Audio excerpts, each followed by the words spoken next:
In the heart of Silicon Valley, a place built on dreams and disruption, a young woman promised to change the world.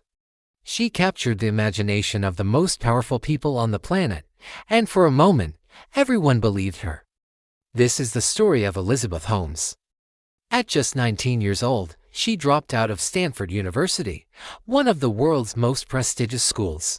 She wasn't chasing a typical college experience. She was driven by a single, bold dream to revolutionize healthcare. Her vision was to make blood testing accessible to everyone. Not with painful needles and large vials, but with just a single, tiny drop of blood from a fingertip. She called her new company Theranos, a clever blend of the words therapy and diagnosis. It was a name that promised a new future for medicine, and Silicon Valley listened.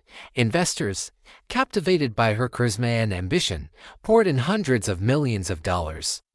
The media couldn't get enough of her, crowning her the next Steve Jobs and celebrating her as a revolutionary icon.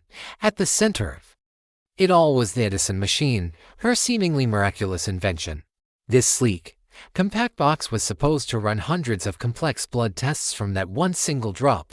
It was the key to her entire empire. The problem: no one outside the company ever really saw it work, despite the claims and the growing hype. The technology was a black box, shrouded in secrecy. Nevertheless, the illusion of success was staggering. Fortune 500 CEOs and former secretaries of state joined her board.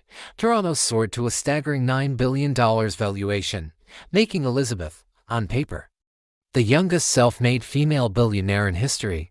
She graced the covers of magazines, delivered powerful keynote speeches, and embodied the ultimate Silicon Valley success story. But behind the polished exterior and the carefully crafted image, the truth was bleeding out. Inside the walls of Theranos, the reality was one of chaos and deception.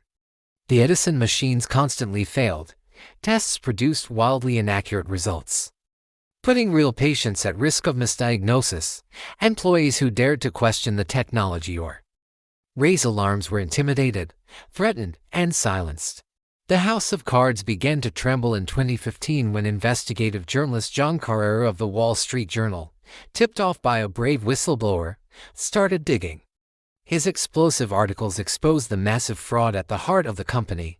The miracle was a myth. The technology was a failure. The empire began to fall.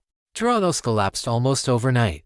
The $9 billion valuation vanished into thin air. The powerful investors lost everything they put in.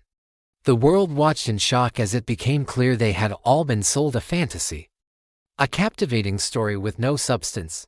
In 2022, after a lengthy and highly publicized trial, Elizabeth Holmes was found guilty of defrauding investors. She was sentenced to over 11 years in federal prison. The icon of innovation had become a cautionary tale for the ages. So, who was Elizabeth Holmes? A well-intentioned dreamer who got in over her head, or a calculated fraud from the very beginning? It's a question that still lingers.